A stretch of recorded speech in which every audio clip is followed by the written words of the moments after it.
The Gonzalez penthouse had never seen silence like this. 27 of the world's most brilliant physicians stood motionless in a nursery worth more than a suburban neighborhood. Their Italian leather shoes whispered against heated marble floors imported from Carrara. No alarms blaring now. No desperate orders shouted across sterile equipment. Just the awful quiet of defeat under a chandelier that cost what Marilyn earned in 5 years.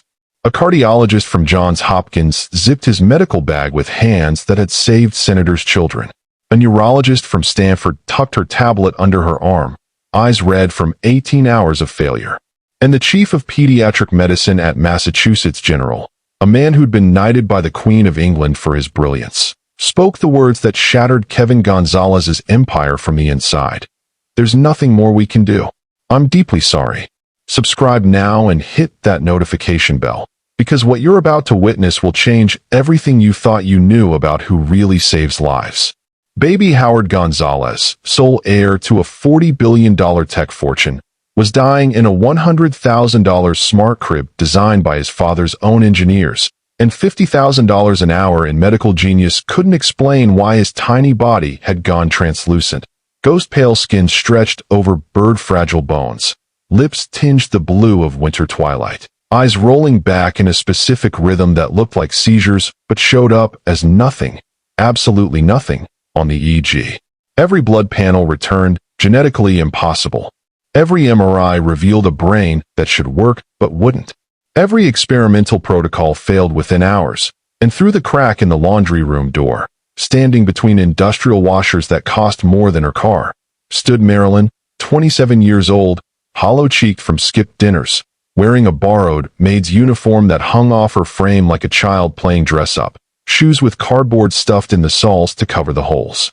She'd slept in her decade-old Honda 3 nights last week before the temp agency called with this gig. She'd spent her entire life being invisible in rooms exactly like this. The woman who changed sheets billionaires slept in, who scrubbed toilets billionaires used, who existed only as a function, a shadow, a set of hands that appeared and disappeared on command. Right now, she was staring at the climate control panel built into the nursery wall, the sleek touchscreen interface controlling the prototype environmental system. Kevin's company was 6 weeks from launching it worldwide, marketing it as the future of infant safety. The AI-powered humidifier, the smart air filtration, the precision temperature regulation. There was a smell, faint, sweet, like marzipan mixed with something chemical, something wrong, something the doctors with their Harvard degrees and Manhattan upbringings would never recognize because they'd never had to. But Marilyn knew that smell. Her hands froze on the pillowcase she was folding. Her breath caught in her chest like a fist. She was 11 years old again, standing in her grandfather's repair shop in rural Kentucky, watching him disconnect the coolant line from an old industrial freezer, watching him scrub his hands with lye soap until they bled, hearing his voice, gravel rough and certain. Girl, you ever smell sweet almonds where they got no business being? You run like the devil's behind you. That ain't almonds. That's cyanide in the air, and it'll stop your heart before you know you're dying. The doctors were searching for a disease lurking in the baby's blood. They were testing for genetic mutations, rare viruses, impossible cancers, divine punishment. The killer was sitting in plain sight, in the very technology designed to protect him.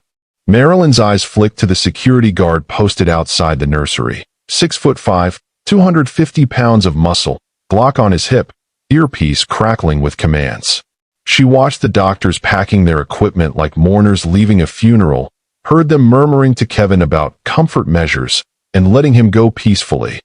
The antiseptic phrases that meant stop fighting and let your son die. She thought about her mother's voice, the warning that had followed her from Kentucky to Chicago. Baby girl, you stay in your lane. Don't reach above yourself. People like us don't question people like them. That's how you end up under the jail instead of in it. She thought about what would happen if she was wrong. Her face on every news channel, the delusional maid who kidnapped a dying baby. Arrested, prosecuted, destroyed. Life in prison for playing doctor without a license. Then she thought about what would happen if she was right and did nothing. If she stood here folding their expensive sheets while a baby suffocated on invisible poison because she was too afraid, too poor, 2-0 to challenge 27 doctors who'd never once looked her in the eye. Her feet were already moving toward the crib before her brain caught up with her body. Her hands were already reaching for Howard before she gave them permission. Because sometimes the only thing more terrifying than speaking up is staying silent. If you believe that courage doesn't always wear a white coat, that sometimes the people society overlooks are the ones who see what everyone else misses, you need to witness what happens when Marilyn risks everything. Subscribe now and smash that notification bell, because Chapter 1 drops tomorrow, and what this poor woman does next will leave you breathless. Kevin Gonzalez didn't believe in God, but he believed in glass. Floor-to-ceiling windows that turned Chicago into a glittering game board 63 floors below. His penthouse occupied the entire top level of the Millennium Tower, 16,000 square feet of minimalist power where every surface gleamed like polished bone. White marble, chrome fixtures, abstract art that cost more than most people earned in a lifetime. Even the nursery had floor-to-ceiling windows, as if baby Howard needed to learn early that the world existed to be looked down upon. Kevin stood at those windows now, phone pressed to his ear, closing a deal that would put 1,400 American factory workers on unemployment while increasing his quarterly earnings by 8%. His reflection stared back at him. Sharp suit, sharper jawline, eyes the color of slate. 34 years old and worth $40 billion. The tech world called him a visionary. His competitors called him ruthless. His ex-wife called him a lot of things, most of them true, before she died in a skiing accident in Aspen, leaving him with a 6-month-old son he had no idea how to love. But he knew how to protect what was his. The nursery's climate control system was his company's prototype. AI-regulated temperature, medical-grade air filtration, humidity sensors calibrated to the micron. Nothing got in that room that Kevin hadn't approved. Nothing touched his son that hadn't been tested by the best minds money could buy. 63 floors below, Marilyn scraped frost off her Honda's windshield with a Starbucks gift card. The card was empty. The car smelled like the fast food bags stuffed under the passenger seat. Her bedroom, her closet, her entire life compressed into 200 square feet of rusting metal and cracked upholstery. She'd parked on Lower Wacker Drive again last night, down where the city kept its shadows, where police didn't patrol and questions didn't get asked. The temp agency text had come through at 6:17 this morning. Gonzalez estate. Laundry. 1 week. $18 per hour. Uniform provided. Report to service entrance. $18 an hour. Marilyn had done the math before her eyes were fully open. 1 week meant $720 before taxes. $540 after. Enough to get her Honda fixed. Maybe enough to rent a room somewhere, even if it was just somebody's couch in Englewood. Enough to stop waking up with her neck kinked from sleeping against the steering wheel. She looked at herself in the rearview mirror. Hollow cheeks, dark circles, hair that needed washing. 27 years old, and she looked 40. Her mother used to say she had her grandmother's eyes, bright and knowing. Now those eyes just looked tired. Marilyn started the car. It coughed, shuddered, then caught. She pulled into morning traffic, pointing the Honda toward the address the text had provided, toward the glass tower that scraped the sky, toward the place where the invisible people went to serve the ones who never had to see them. She had no idea she was driving toward the moment that would change everything. Baby Howard stopped crying at 4:13 in the morning. The sudden silence woke Kevin from the half-sleep he'd learned to exist in since becoming a single father. He waited, staring at the ceiling of his bedroom, listening for the wail that would pierce the quiet. Babies cried. That's what they did. The silence felt wrong. He was in the nursery in seconds, barefoot on cold marble. Howard lay in his smart crib, eyes open but unseeing, tiny chest rising and falling in a rhythm that seemed too slow, too shallow. His skin had gone pale, not the healthy pink of infant flesh, but something translucent, almost gray in the glow of the nightlight. Kevin touched his son's forehead. Cool. Too cool. Hey, buddy. Howard. Look at me. Nothing. The baby's eyes rolled back, showing whites that shouldn't be visible. Kevin's hand was already reaching for his phone, already dialing the private physician whose number was programmed on speed dial, the man who'd delivered Howard, who'd promised Kevin that money could buy the best medical care on earth. By 6 a.m., Dr. Morrison had called in reinforcements. By 8 a.m., the nursery looked like a mobile ICU, monitors beeping, for lines threading into Howard's impossibly small veins, a ventilator standing ready. By noon, there were 8 specialists crowded into the space, flown in on Kevin's private jets from Boston, from New York, from the Mayo Clinic in Minnesota. Pediatric neurologists, immunologists, a toxicologist from Johns Hopkins who'd written the textbook on infant poisoning. They ran tests, drew blood, analyzed urine, performed an MRI in a mobile unit they'd assembled in the penthouse library. The results came back one after another, each more baffling than the last. Normal, inconclusive, genetically impossible. The phrases meant nothing and everything. Howard was dying, and nobody could explain why. By the 3rd day, there were 27 doctors. They'd turned Kevin's home into a war room. Laptops open on every surface, video conferences with specialists in Geneva and Tokyo, textbooks spread across his dining table like accusatory evidence. Kevin had spent $11 million in 72 hours. He would have spent $11 billion. The number didn't matter. Nothing mattered except the way Howard's skin kept getting paler, the way his breathing kept getting shallower, the way the monitors kept showing a body that was shutting down for reasons that defied medical science. Kevin stood at the nursery window, watching his city sprawl below him, all those lives continuing while his own son slipped away. He'd built an empire on the belief that every problem had a solution, that enough intelligence and enough money could solve anything. He'd revolutionized cloud computing. He'd disrupted 3 industries before he turned 30. He'd made the impossible routine. But he couldn't save a 6-month-old baby. Down in the service hallway, Marilyn pushed a cart loaded with soiled linens toward the industrial washers. She could hear the doctors arguing in the nursery above, their voices carrying through the ventilation system. She heard the exhaustion, the frustration, the fear. She'd heard those sounds before, in a rural Kentucky hospital, 20 years ago. She'd been 7 years old, lying in a bed that smelled like bleach, doctors saying the same things they were saying now. Impossible. Inconclusive. We don't understand. The first doctor to leave was Dr. Harrison from Stanford. He packed his equipment at dawn on day 5, his hands moving with the careful precision of a man who'd lost battles before but never stopped feeling them. He found Kevin in the library, surrounded by medical journals Kevin couldn't understand but read anyway, searching for something, anything, that 27 experts had missed. Mr. Gonzalez, I've consulted with every colleague I trust. We've run every test modern medicine has available. Dr. Harrison's voice carried the weight of defeat. Whatever is happening to your son exists outside our current understanding. I'm sorry. You should prepare yourself. Prepare yourself. The words people used when they meant start planning a funeral. Kevin didn't respond. Didn't shake the man's hand. Just watched him leave. Italian leather shoes clicking against marble, another failure walking out the door. They left in pairs after that. The immunologists from Boston, shaking their heads, murmuring about genetic anomalies that didn't appear in any database. The toxicologist from Johns Hopkins, who'd tested everything. The formula, the water, the air itself, and found nothing. The pediatric oncologist who'd been so certain it was a rare blood cancer until the tests proved it wasn't. By day 7, there were only 9 doctors left. By day 8, 5. They stopped talking about treatments and started talking about comfort care, pain management, dignity in dying.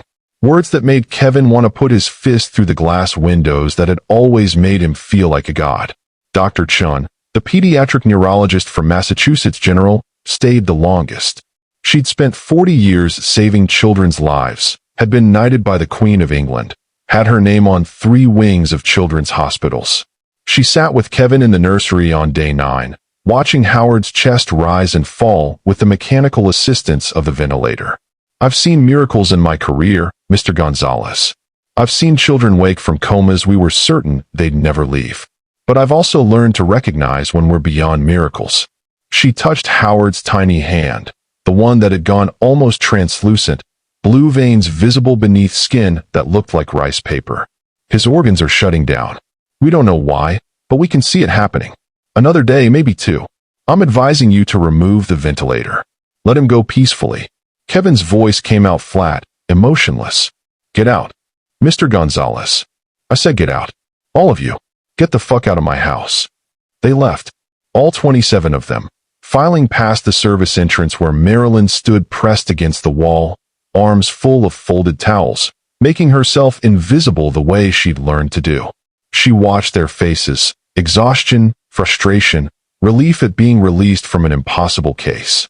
Not one of them looked at her. Not one of them saw her. But she saw them, and she saw what they'd missed. The smell had been there for 9 days, faint and sweet, hidden beneath antiseptic and desperation. It had been there the whole time, killing that baby while 27 of the world's best minds looked everywhere except where it mattered. While cleaning the nursery, Marilyn recognizes the sweet almond smell of a leaking industrial coolant used in the home's prototype cooling system. The last doctor's footsteps faded down the hallway at 3:17 p.m. Marilyn waited until the elevator doors closed before she moved. Kevin had locked himself in his study. The security guards were changing shifts. The penthouse fell into the hollow quiet that follows disaster, that breath before the final collapse. She pushed her cleaning cart into the nursery. Howard lay in his crib, ventilator hissing, monitors beeping their monotonous rhythm. His skin had gone beyond pale. It was translucent now, blue-tinged at the lips and fingertips, like a ghost of a baby instead of the real thing. She'd seen that color before. She knew what it meant. Marilyn started with the windows, spraying and wiping, the mindless work that let her think. The doctors had tested everything visible, the formula, the blankets, the very air. They'd brought in equipment that cost more than her life was worth. They'd analyzed molecules and mapped genes and consulted databases that held the sum of human medical knowledge. But they'd never worked in her grandfather's repair shop. They'd never learned to trust their noses over their instruments. She moved to the climate control panel, wiping down the sleek touchscreen interface. The prototype environmental system. Kevin's company had spent 8 years developing it, $40 million in research. Medical-grade filtration, AI-regulated humidity, precision temperature control. The future of infant care, soon to be in every wealthy nursery in America. That's when she smelled it. Faint, sweet, like marzipan left too long in summer heat. Marilyn's hand froze on the panel. Her breath caught. She leaned closer to the ventilation grate, inhaling carefully. There, unmistakable. The smell her grandfather had taught her to fear.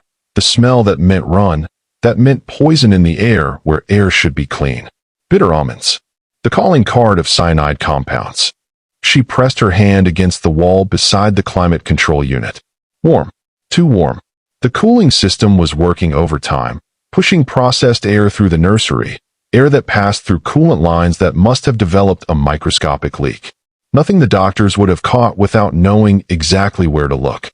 Nothing that would show up on air quality tests calibrated for common toxins. But enough to slowly poison a 6-month-old baby whose entire world existed in this 1,600-square-foot death trap. Marilyn stepped back from the wall. Her hands were shaking. 27 doctors had walked away. Kevin was in his study, probably drafting his son's eulogy. And she was the only person in this glass tower who knew the truth. Marilyn was 7 years old the summer the freezer broke. Her grandfather's repair shop sat at the end of a gravel road in eastern Kentucky, a tin-roofed building that leaked when it rained and baked like an oven in July. He fixed things nobody else wanted to touch. Ancient refrigerators, broken air conditioners, industrial equipment from the coal mines. Things that had been used hard and discarded. She'd been sorting screws in the corner when the man brought in the commercial freezer unit, dragging it on a flatbed behind his pickup. "Stopped working last week," he'd said. "Probably the coolant line." Her grandfather had nodded, started examining it with the methodical patience of a man who understood that machines told you their secrets if you knew how to listen. Marilyn watched him work, the way she always did, learning without being taught. Then she smelled it. Sweet. Like the marzipan her grandmother made at Christmas, but wrong somehow. Chemical underneath the sweetness. Her grandfather's head snapped up. His hand shot out, grabbing her arm, pulling her toward the door. "Outside. Now. Run to the house, and don't come back until I say." She'd run, confused and frightened by the edge in his voice. Watch from the kitchen window as he'd worked, wearing thick rubber gloves, a bandana tied over his nose and mouth. It took him 2 hours. When he finally came inside, he'd scrubbed his hands with lye soap until they were red and raw. What was that smell, Papa? He'd looked at her with eyes that had seen men die in the mines, that had buried friends who'd breathed things they shouldn't have. That was cyanide, baby girl. Comes from certain types of coolant when the seals break and it leaks. Smells sweet, like almonds or marzipan. Makes you think it's something nice. He'd knelt down, put his calloused hands on her thin shoulders. You remember this, Marilyn. You ever smell sweet almonds where they got no business being? In a closed room, near machinery, anywhere it don't make sense, you run. You hear me? That smell means poison in the air, and it'll stop your heart before you know you're dying. She'd nodded, not fully understanding, just knowing her grandfather never lied about danger. 20 years later, standing in a billionaire's penthouse, arms full of Egyptian cotton towels, Marilyn smelled marzipan where it had no business being. And she finally understood why her grandfather's hands had shaken that day. Dr. Chun was the last one in the nursery, packing her medical bag with the slow, defeated movements of someone who'd run out of answers. Marilyn stood in the doorway, heart hammering against her ribs, towel still clutched in her arms like a shield. She'd been rehearsing the words for 10 minutes, trying to find a way to say it that wouldn't sound insane. Excuse me, doctor? Dr. Chin glanced up, barely registering Marilyn's presence. Her eyes swept over the borrowed uniform, the worn shoes, then dismissed her just as quickly. Yes. I think I might know what's wrong with the baby. The words came out too fast, too desperate. Marilyn forced herself to slow down. The smell in here. It's sweet like almonds? That could be cyanide from a coolant leak in the climate control system. Dr. Chin's expression didn't change. She went back to packing, snapping her bag closed with finality. The ventilation system was tested on day 2. No toxins detected. But if it's intermittent, if the seal is. Miss, I appreciate your concern. Dr. Chin's tone was the verbal equivalent of a closed door. Professional. Distant. But we've had 27 specialists examine every possibility. We've run toxicology panels that would detect cyanide at parts per billion. The air quality has been monitored continuously. My grandfather was a repairman. He taught me that certain coolants. Your grandfather. Dr. Chun turned now, and there was something sharp in her voice, something that cut. Miss, I have spent 40 years in pediatric medicine. I trained at Oxford. I've consulted on cases for the WHO. I appreciate that you want to help, but this is extraordinarily complex, and frankly, she gestured at Marilyn, at the uniform, at everything Marilyn represented, outside your area of expertise. Now if you'll excuse me, Mr. Gonzalez needs space to make very difficult decisions. Marilyn felt heat rise in her cheeks. Shame and anger tangled together, making her throat tight. But, stick to the laundry, dear. That's what you're here for. Dr. Chun brushed past her, shoes clicking away down the hallway. Marilyn stood there, arms full of towels worth more than her car, in a house she could never afford to breathe in, and felt the familiar weight settle over her. The weight of being nothing, of being invisible, of having the right answer in the wrong body, the wrong clothes, the wrong life. She looked into the nursery where baby Howard lay dying, and she realized that being invisible might be the only advantage she had left. Kevin stood at the nursery window watching the sun set over Chicago, turning the glass towers into pillars of fire. Behind him, the ventilator hissed its mechanical rhythm, breathing for his son because his son could no longer breathe for himself. 10 days. 10 days of specialists and tests and medical jargon that all meant the same thing. They didn't know, and Howard was dying anyway. Dr. Morrison stood by the door, the family physician who'd started this nightmare and stayed through all of it. Mr. Gonzalez, his kidney function is declining. His liver enzymes are elevated. We're at the point where we're prolonging suffering, not life. How long? Kevin's voice was hollow. Hours. Maybe a day if we keep him on the machines. A pause. Sir, I know this isn't what you want to hear, but the kindest thing now is to let him go peacefully. Kevin closed his eyes. He'd built his fortune on never accepting defeat, on finding solutions where others saw dead ends. But you couldn't code your way out of death. You couldn't disrupt biology. Some battles, even $40 billion couldn't win. Turn it off. The words tasted like ash. Turn off the machines. Dr. Morrison nodded, moved toward the ventilator. His hand reached for the controls. That's when Marilyn burst through the door. She moved fast, faster than anyone expected from someone so thin, so tired, so nothing. Straight to the crib, hands already reaching for Howard, unhooking the four-line with movements that were surprisingly sure. What the hell? Kevin lunged forward, but Marilyn had already lifted Howard, cradling him against her chest, backing toward the door. The climate control system. Her voice shook but held. It's leaking cyanide. I can smell it. I know what it is. I can fix this, but I need 10 minutes and you need to trust me. You're insane. Dr. Morrison's face had gone red. Security. Mr. Gonzalez, she's clearly mentally unstable. Kevin stared at her. This woman in a borrowed uniform, holding his dying son, claiming she knew what 27 doctors had missed. It was absurd. Impossible. But Howard was dying anyway. And there was something in her eyes. Not madness, but certainty. The kind of certainty that came from knowledge earned, not learned. You have 5 minutes, Kevin said quietly. Then I call the police. Marilyn ran. Marilyn hit the kitchen at a full sprint. Howard clutched against her chest, his tiny body so light it terrified her. She could hear Kevin shouting behind her, Dr. Morrison screaming about kidnapping, the heavy footfalls of security guards thundering down the hallway.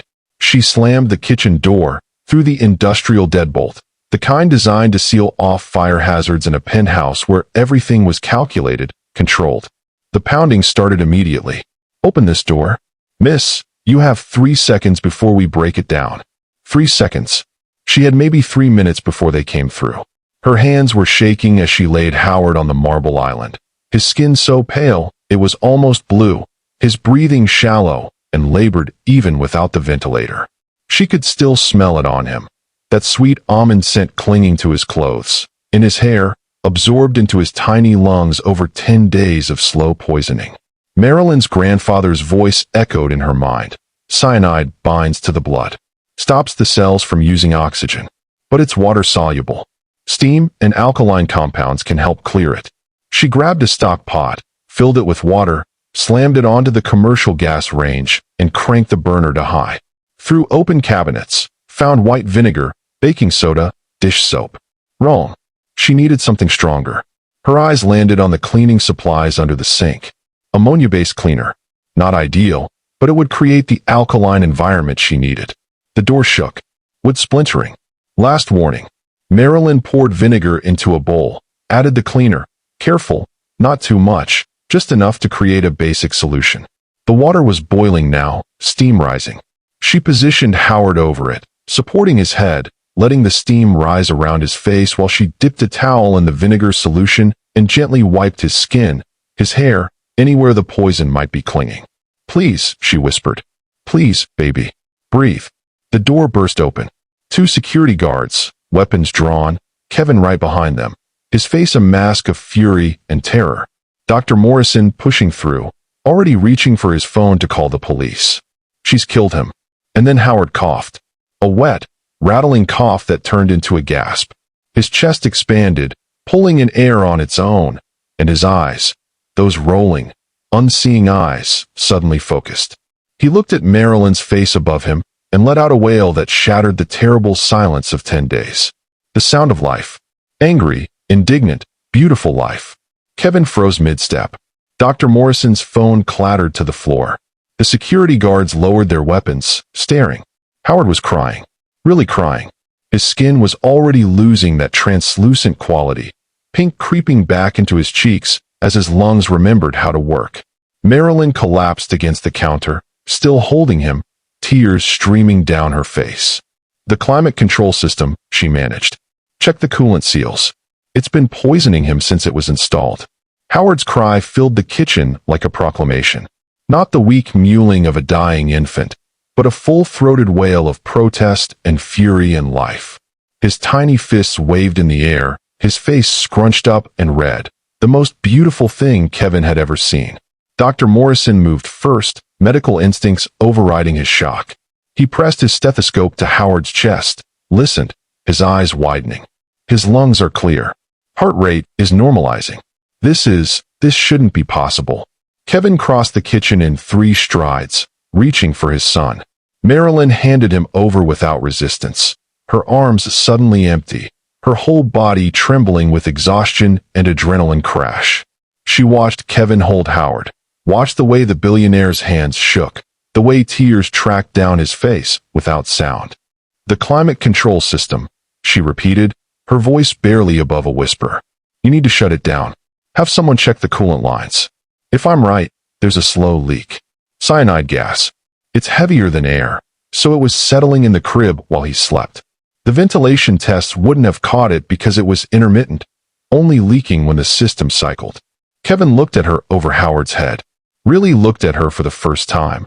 This woman in a borrowed uniform with cardboard in her shoes, who'd slept in her car, who'd been invisible in his house for 10 days while 27 doctors with degrees from Oxford and Harvard had walked past the answer. "Who are you?" "Nobody." Marilyn's voice cracked. "I'm nobody. Just someone whose grandfather knew how to fix broken things." Kevin handed Howard to Dr. Morrison, crossed to where Marilyn stood against the counter. She flinched, expecting handcuffs, arrest, the police. Instead, he took her hands, rough, work-worn hands that had saved his son with vinegar and steam and knowledge that couldn't be bought. "You're not nobody." His voice was steady now, certain. "Not anymore. Not ever again." 2 hours later, an environmental specialist confirmed it. A microscopic crack in the prototype climate control system's coolant seal. Cyanide gas, released in tiny amounts every time the system ran. Enough to slowly poison an infant. Not enough to trigger standard air quality monitors. Marilyn stood at the floor-to-ceiling windows, Howard asleep in her arms, and watched the sun rise over Chicago. The glass towers caught the light, turned it into something golden. She was still invisible to the city below. But up here, 63 floors above the world, she'd finally been seen. If this story moved you, subscribe and turn on notifications. Share it with someone who needs to be reminded that courage and wisdom don't always come from the places we expect. More incredible stories coming soon. Don't miss them.